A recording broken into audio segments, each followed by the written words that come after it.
Welcome back to Focus. Today, Steve Johnson here with you. You know, it seems as though no matter what we see in the news, every day there's another assault against the values you probably thought America held, be it in the Constitution or just what you thought made sense. And you're probably wondering, this is almost overwhelming. I don't know really where to go with all of this. Assault against the family, marriage, and so on.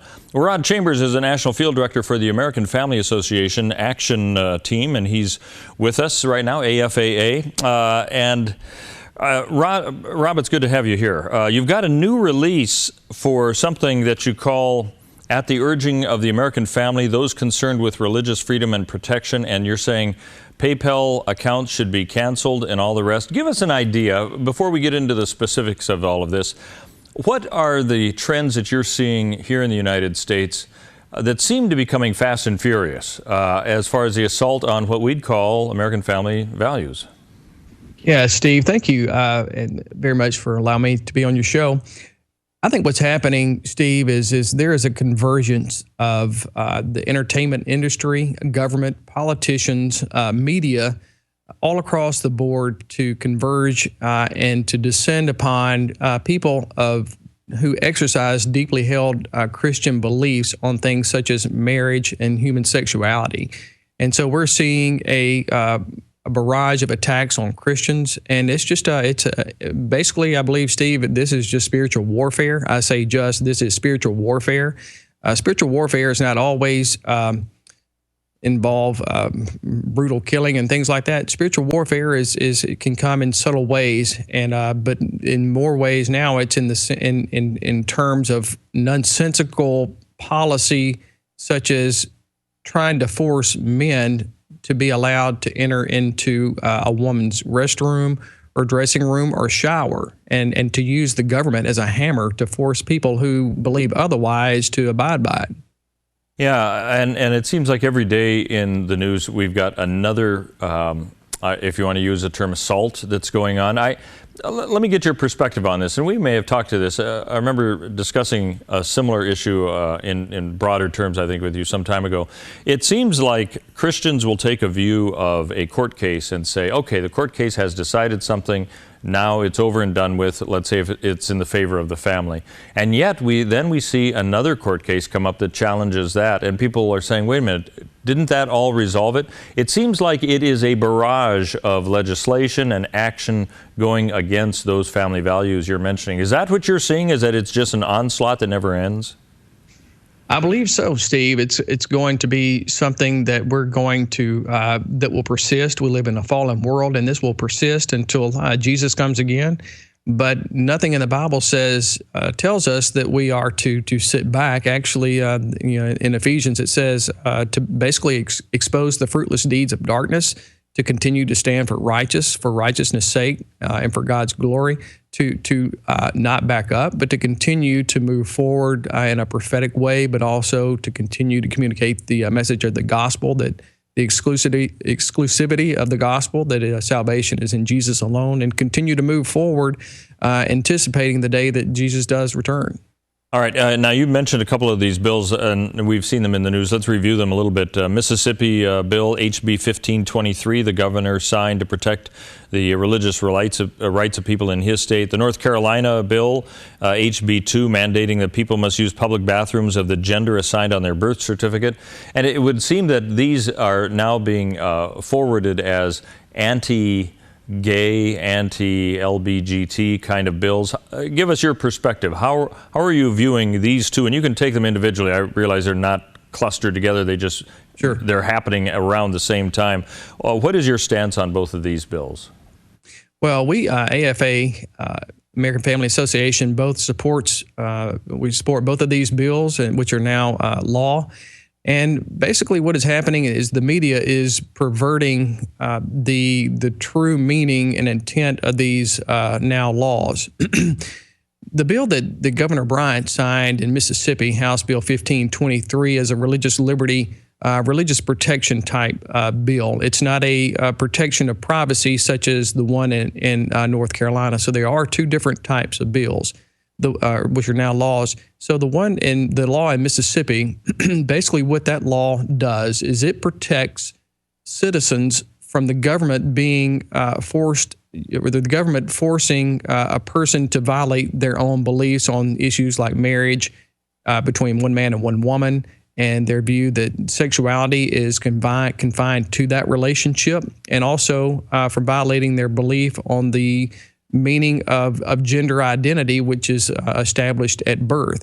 And so the Mississippi law basically is a means to protect the people from the government violating their own religious beliefs. And so it is a defensive measure. It is not a measure, or it's not a tool or instrument, or it's not a sword to go out and use against people. It only goes into effect if the government tries to force a citizen in Mississippi to violate their deeply held religious beliefs on marriage, for example. Now, it would appear that the people who are opposed to this, if you got down to the issue saying, are you opposed to the right of those to have a religious belief, would probably agree with you, but they are obviously taking a different stance. What do you think that they're seeing this as? Just the first step towards anti-gay legislation? Is it get down that simple for those who are opposed to this law? Well, that's what they would like to spin it that way. They would like to spin, like I said, this is spiritual warfare. Satan is not bound by good, for certainly, but basically distorts truth. And he is a master at that. And I believe the media, Hollywood, they understand what this bill or this new law actually does, but they are distorting it because that's the only way that Satan plays, and Satan will try to attempt to win is through deceit and deception. So they will continue to do this. You will never see, I don't believe, in the media to pivot and turn back and present this law as it is. They will continue to distort it, and they will continue to say that people, organizations like, or corporations like PayPal, or even people who are musicians, artists like Bruce Springsteen, they have a right to exercise their beliefs and not provide some type of service, but Christians do not have their right to deny service based on their deeply held beliefs. So it's basically it's almost insanity or hypocrisy that we're seeing here in Mississippi and also in North Carolina. Okay, I do want to talk about the PayPal thing coming up, but let me just ask you, since you mentioned the North Carolina bill that was passed that mandates people must use the public bathroom of the gender assigned to your on the birth certificate there, and as you say, there have been a lot of people who are coming out against that, boycotting and so on. Is this a similar situation, you think, to the Mississippi law? They cover different issues, but is the basic premise the same, do you think, or are these two totally different issues? I think the premise that they are presenting is basically the same. They're saying that this is, they are positing that this is anti-gay, anti-homosexual. That is not the case in either Mississippi nor North Carolina. That's the furthest thing from the truth. And do you find that Christians have a hard time getting that word out? Where it seems to be the problem, because there's not much of a debate going on about this. It seems to be one-sided. Do you have any thoughts on how the Christian community has responded to this, or maybe not responded as they should have? Well, it's very difficult. We live in an age where the attention span is in sound bites and moments and seconds, that the attention span for people to really focus on an issue and to delve into it, to understand it, is problematic. You really, I had the bill, or actually the law, before me, and if people were just to go, for example, and read the new law, and it says, Section 1.1 says to establish single-sex, multiple occupancy bathroom and changing facilities. Local boards of education shall establish single-sex, multiple occupancy bathroom and changing facilities as provided by the general statute. It's that plain and simple. That's the first part of the new law. So it's right there. It's plain and simple what this bill or new law is doing. But people do not take the time to go and read for themselves. And if Christians would just go do that, if they would just go and it's really not that complicated with the legislation if they would just go read it and seek also wise counsel and understand for themselves and get engaged and hold their elected officials accountable to the policy decisions that they're making at the local municipality, at their board of aldermen, city council, their county supervisors, and on to governor, and ultimately on to the president. If they would hold them accountable for their decisions, I think we would see some type of change. But we have seen that in Mississippi, and we've also seen it in North Carolina. The people have come together and they've said, no, we don't want this. We are tired of this. But now we're facing a media attack that is committed to advancing anything but the gospel, anything but truth. And so they continue to advance that. So we have nominal Christians who sit down and they watch TV shows and read secular media, and they don't really understand how to digest the information and maybe have that in alignment to a biblical worldview. So we're dealing with a population within the church that's not really, I don't guess, informed well enough to how to internalize this information and to go out and to espouse their biblical worldview in a world that is antagonistic toward that view. Now I'm glad you mentioned that, because I was thinking about how active those forces are that oppose these laws, where they're organized, they get the word out, and yet I'm not seeing, except your organization, clearly you're doing it, but I'm not seeing that kind of a coalition, if I can put it in that term, or groups of Christian organizations that are doing the same in the other direction. Do you think Christians are behind the curve when it comes to this type of battle on that front? I think so. I think I think Christians, oftentimes they think, well, that role, they delegate or wrongfully assume that, well, that's someone else's job. The Bible says that we are a kingdom of priests. Everyone has a position to defend truth, to present truth, and stand for righteousness. And so it is incumbent upon every believer to do that. And if they would only do that, I've been thinking about this and the issue of marriage, and we're talking about spiritual warfare. Satan in the very beginning tried to destroy the relationship between Adam and Eve, and through temptation, and of course sin entered the world at that point. But what we're seeing today are further manifestations of Satan's attack on marriage. Why does he hate marriage so much? Well, because marriage in America, or marriage period, biblical marriage is the illustration of the relationship between God and humanity. And so Satan is trying to do anything that he can to destroy that representation of who he is to the world. And so if he can mar that, and if he can turn that into marriage between people of the same sex, meaning people who are not distinct from themselves but are more similar, it really turns all of humanity inward and focused on themselves and really away from God. And that's what Satan wants. All right, we're talking with Rob Chambers. He's a National Field Director with the American Family Association Action, I'd say network. It seems like I want to put the word network behind that. Are you a network? Well, we're AFA Association. We have affiliates all across and supporters all across America. We have radio stations in 38 states. So I guess in that way you could say we are a network. I just might add another word to your title there. We're going to be coming back talking to him a little bit about why it is that they are saying if you've got a PayPal account, you might want to consider canceling it. It's coming up on Focus today. We'll be back in just a few minutes here on theDove.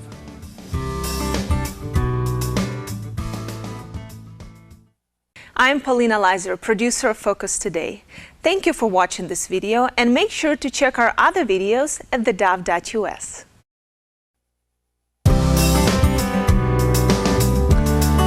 Welcome back to Focus Today. We're talking with Rob Chambers. He's a National Field Director for the American Family Association Action Network. I'm adding that word in there. I don't know. I just think it should be there. Then you could be a fan. See, American Family Action Association, a fan. Well, all right, you came up with it. So we're talking about issues that deal with you and me as our religious rights are concerned. We've talked about the Mississippi bill that became law. The North Carolina bill that became law has a lot of opposition, even now as we're speaking. People who are boycotting it for all sorts of reasons. You mentioned Bruce Springsteen. I was thinking, weren't there a couple concerts? Weren't there a couple artists who said they weren't coming? Boston, I think Boston said they weren't coming. Yes, there's Bryan Adams is another. And also PayPal said they were going to ban. That was North Carolina, is that right? Where they specifically pointed PayPal, yes, that was. They came out and they had a operations center that they had scheduled to bring into North Carolina that would introduce millions of dollars into that state. So basically, they have discriminated against North Carolina. Yes. So you are saying, okay, if they're not going to come, then we have the right not to give them our service, pretty much. Is that right?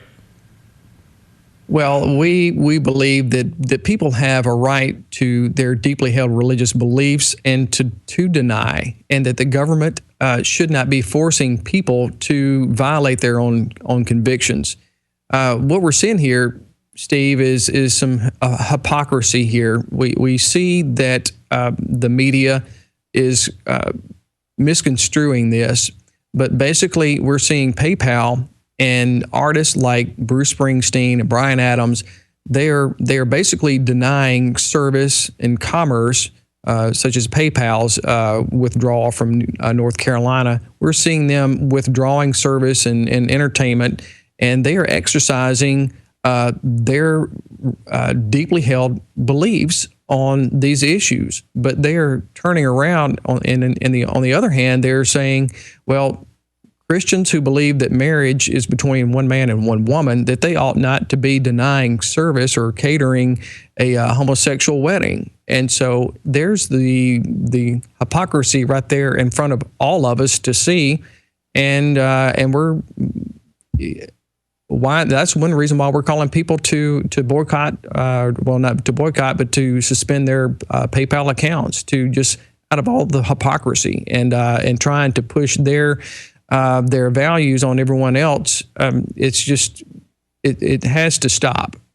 Also, you say that PayPal is doing business like in places like Saudi Arabia, which if you're in Saudi Arabia, homosexuals can be fined, jailed, killed, and yet they're doing business there. And so you're saying this is pretty hypocritical of a company to say, we're not going to do business in North Carolina, but we'll continue doing it in a place like Saudi Arabia. Is that right? Yeah, I guess if it wasn't for their double standard, they wouldn't have a standard. But that's what we see here is that, yes, in countries like Malaysia, in the Middle East, countries as well, that we see the corporations setting up shop there for commerce, for money, and but these are countries also where homosexuals are beaten and jailed or imprisoned. And so, on the other hand, they oppose laws like the one in Mississippi that basically defends a person's right to their deeply held religious beliefs on marriage between one man and one woman. And so they evidently condone it in one country, but oppose it in another. Okay, so it's just the element of hypocrisy there that really people, I think, that are consuming these goods that these corporations produce and these services that these corporations provide, such as PayPal service, that they ought to consider or reconsider doing business with them. All right. So it seems so obvious, the hypocrisy you mentioned.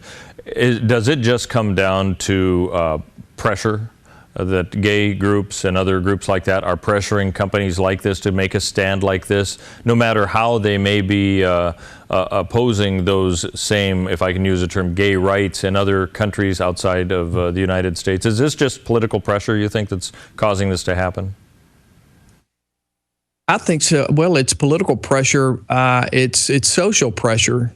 And I think that with these corporations, it's just a matter of pragmatics. Whatever works to generate the commerce or the business, they do that. they understand that the millennial generation in America is they have no worldview. They are relativistic in their morals, and stereotypically or generally. And so when they pitch products and services to this up and coming consuming generation, they do not want to offend them. And so the homosexual activists and groups have captured that mindset and are leveraging that against these corporations to promote their own gay agenda. And one of those organizations, like the Human Rights Campaign. So they're leveraging the sympathy or mindset of the people out there against these corporations to promote their ends. And so for PayPal and these corporations, it's really all about just about the money, because that's the only way I think you can make any sense out of it. Because if they really thought it was about the issue of homosexuality and they really were promoting homosexuality and these corporations agreed with the Human Rights Campaign, then why would they be setting up shop in these countries where homosexuals are imprisoned or even beaten? So it is a matter of pragmatism, and it is the love of money, which is what it is. And so we have strange bedfellows here with corporate America, legislators, politicians, government, and entertainment and media, all of that converging against what I consider them attacking a Christian biblical worldview to try to obliterate that. And so I think that's just basically it in a nutshell. Yeah, good point. Well, I know that Franklin Graham with Samaritan's Purse has come out, like when Wells Fargo decided to be in favor of gay rights and so on, and he said, it's time to get your accounts out of Wells Fargo. Do you find that these kinds of actions have much of an influence? You're wanting to have people rescind their PayPal or suspend their PayPal accounts, and Wells Fargo, as I mentioned. Does that have much of an impact for these corporations? I think if enough people do, enough people do suspend their service, they will. Because again, my theory is it's about pragmatics. Whatever works to get them the dollar, they will do it. Well, if the pragmatics backfire on them, then they will change. They will change course. So it's our hope that these corporations will reverse or rescind, turn away, focus on just providing the services. They do provide a good service, but they are using their platform in a way that is violating the liberty of others. And so, but if enough people were to do that, were to pull out of PayPal, I believe that would be the case. I was on Facebook a couple of days ago after we made this public. And someone posted it on their Facebook page, and one person said, the question was put forth, well, have you suspended or canceled your PayPal account? Well, this person says, already did. I guess they won't miss the $20,000 to $30,000 a month that rolls through there. So we're not talking about just people, businesses are using this account to move money through. And so $20,000 to $30,000 a month, and this is just on one instance. This is here in Mississippi. And or in the state of Mississippi is where that particular person made that post.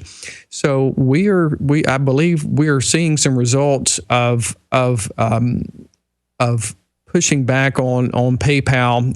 I don't know if it's any indication of the pressure or the negative press, but right when they made the statement about pulling out of North Carolina, PayPal that is, pulling out of North Carolina, their stock began on a downward trend and has continued to go down.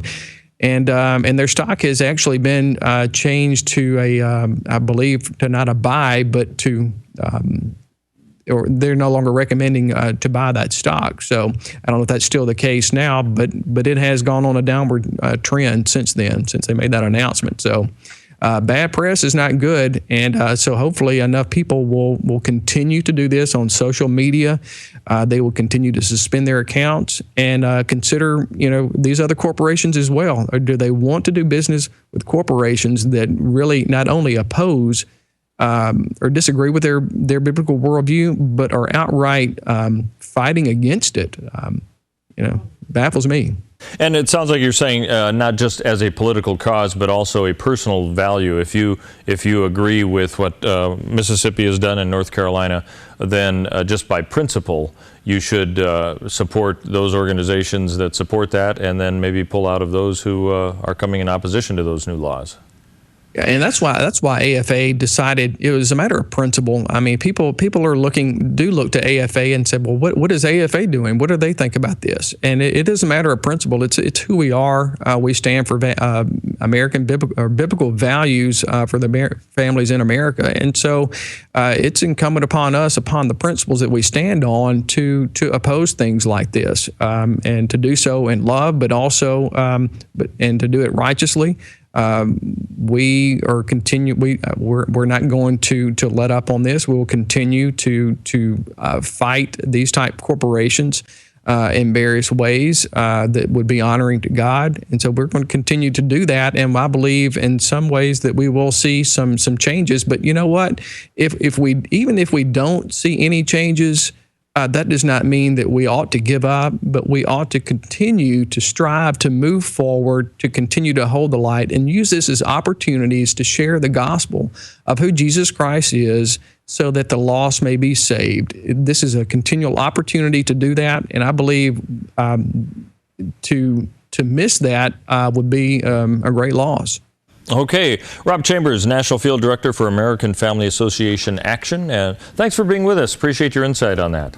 Thank you. All right, coming up, Gene Getz is going to stop by with a repeat performance of a discussion he had with Perry about his study Bible. Coming up in just a few minutes here on The Dove.